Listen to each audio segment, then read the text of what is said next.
Bismillahirrahmanirrahim. Assalamualaikum warahmatullahi wabarakatuh. Hayo dosto buzurgo, selamat datang kembali di Urdu Academy by Santri. Kali ini kita akan mempelajari di sini contoh penggunaan kata ganti dan kata sambung. Di sini mungkin ada beberapa koreksi yang harus kita terapkan di sini. Isme तुझ पर बहुत सारे farz hai. Nah, di sini diartikan dalam hal ini banyak perkara fardu ke atasmu. Sebenarnya setelah kata-kata bohot sare itu seharusnya jamak. Jadi bohot sare faraiz hai. Seharusnya seperti itu. Atau bohot sare ahkam farz hai, bohot sare kam farz hai, dan seterusnya. Jadi ada, kalau memang farz itu mau tetap seperti itu, farz gitu kan, sifat yang menerangkan bahwa itu wajib, fardu, maka yang setelah bohot sarenya ya ada penggantinya, isim yang jamak. Contohnya ada beberapa bohot hukum, banyak hukum, bohot sare ahkam, banyak hukum-hukum yang fardu ke atasmu contohnya. Atau banyak amal-amal yang fardu ke atasmu, pakai bohot sare amal, seperti itu. Biasanya bohot sare setelahnya itu jamak pokoknya lafaznya. Dan ini bohot sare ini adalah satu ungkapan. Sebenarnya bohot itu udah cukup, artinya banyak. Dan sare itu kalau sendiri sebenarnya artinya adalah seluruh.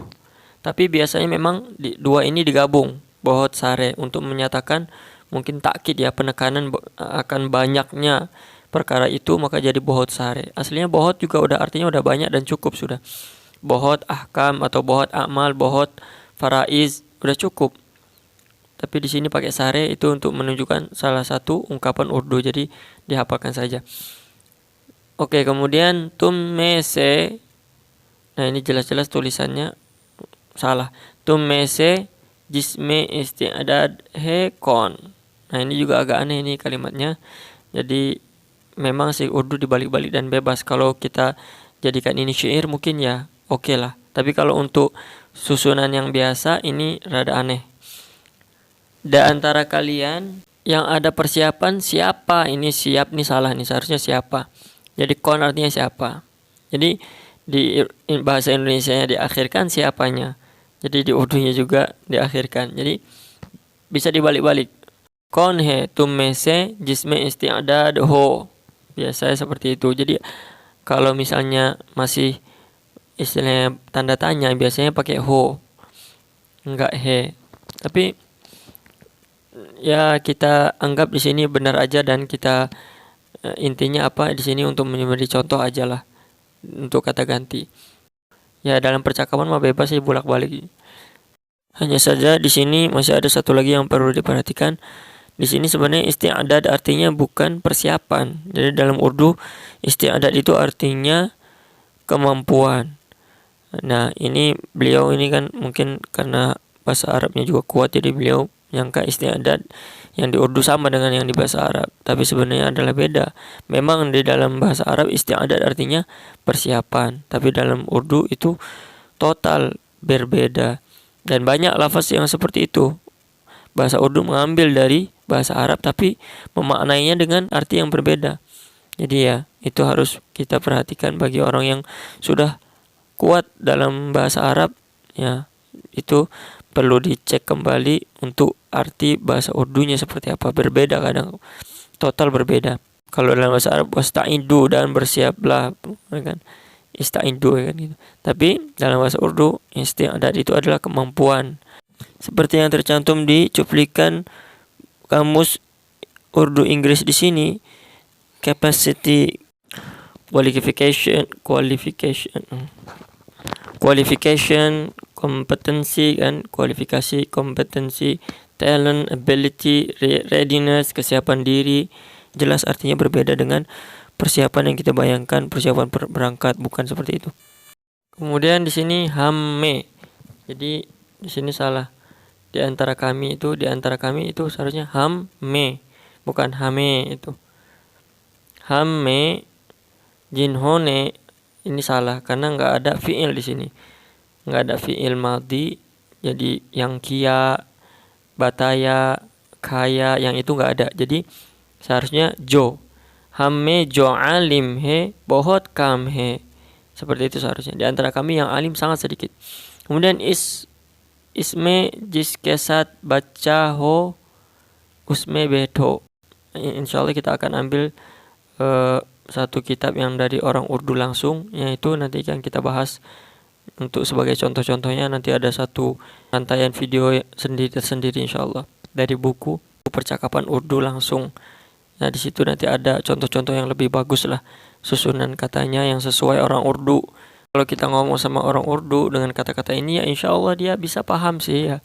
Dengan bahasa isyarat juga sedikit-sedikit kan sambil bicara, ya insyaallah paham. Di sini isme jis keset baca ho, orang yang bersama anak kecil, usme beto, duduklah di situ, ya kan, usme. Jadi di situ agak jauh tempatnya, jadi usme dia, bukan isme lagi.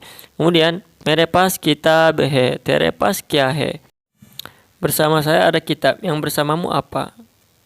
Jadi sebenarnya terepas sama merepas ini kalau dalam bahasa Arab kan li, sebenarnya indi, ya indi kitab. Mada indaka, atau jadi mada indaka terepas kya he, sebenarnya bisa yang kamu punya apa, artinya bisa, nggak mesti yang bersamamu apa. Yang aku punya kitab saat ini, yang kamu punya apa, ya terepas kya he. Kemudian uske pas kuch bhi nahi, dia tidak membawa apa-apa atau tidak punya apa-apa, di sisinya tidak ada apa-apa, ya jadi memiliki di sini. Jadi ini lebih dipakai untuk kepemilikan biasanya uske pas ini. Uske pas juga walaupun dari sisi artinya indah, kalau bahasa Arabnya indahu laisa indahu syai', ya kan dalam bahasa Arab juga kalau orang mengatakan laisa indahu syai' maksudnya dia nggak punya apa-apa, kan gitu maknanya. Kemudian di sini ada kata-kata bantu untuk menunjukkan tempat. Nah di sini yang mufradat kosakata, hafalkan kosakata ini dengan beberapa tulisan yang salah, nanti saya tuliskan yang benarnya. Me di dalam, upper di atas, niche di bawah, piche sini ada hanya ini. Kalau piche ada hanya, piche di belakang, samne di depan, bahar atau bahir di luar. Dua-duanya biasanya mereka baca seperti itu. Bahar juga, bahir juga. Bazu, bukan bazu, nggak ada nun dengungnya, jadi bazu di samping. Uske bazu mehe. Kemudian under di dalam juga. Jadi pemakaiannya ini nggak langsung, ini kan ada di sini. Uske bazume, uske andarme. Kemudian waha di sana, yaha di sini, yaha di sini, darmian di antara, uske darmian me. Jadi ini cara pemasangannya udah dikasih contohnya di sebelahnya. Masjid me, masjid ke upper, masjid ke niche, masjid ke piche, masjid ke saamne, masjid ke bahar me. Masjid ke bahir juga bisa sebenarnya, nggak usah pakai me. Masjid ke bazu juga nggak usah pakai me, bisa. Masjid ke under juga bisa nggak tanpa me. Masjid waha perhe. Jadi kalau waha sama yaha nggak perlu pakai ke. Di sini yang kita belajar itu. Jadi nggak perlu masjid ke yaha, masjid ke waha, itu artinya ya bisa ada pemakaian seperti itu, tapi artinya jadinya apa? Di sisi atau di samping masjid, masjid ke yaha. Tapi untuk memaknai di sini dan di sana itu nggak perlu pakai ke. Kemudian di sini ada pernya, sebenarnya nggak perlu. Kalau misalnya ada makna terletak di mana, ya kan? Kisper wahaper, ya gitu. Misalnya kisme waha, biasanya per atau p dia, wahape wahaper, itu per sama p sama. Yahaper yahape biasanya itu. Tapi kalau saya waha aja atau yaha saja sudah cukup. Masjid wahahe, masjid yahahe udah cukup. Tapi per itu lebih kepada apa ya? Menambahkan makna masjidnya terletak di sana. Ada pernya itu, ada ya taqa'u ala, yaqa'u al masjid yaqa'u ala hadal makan, ala huna, ya seperti itu kalau bahasa Arabnya. Tapi kan enggak, agak ribet ya, tapi bisa dua-duanya dipakai. Bisa jadi wahape atau wahahe, wahaperhe ya wahahe ya cukup. Bisa gitu, dua-duanya bisa. Sekian sampai di sini saja. Sampai jumpa lagi di Urdu Academy by Santri. Wassalamualaikum warahmatullahi wabarakatuh.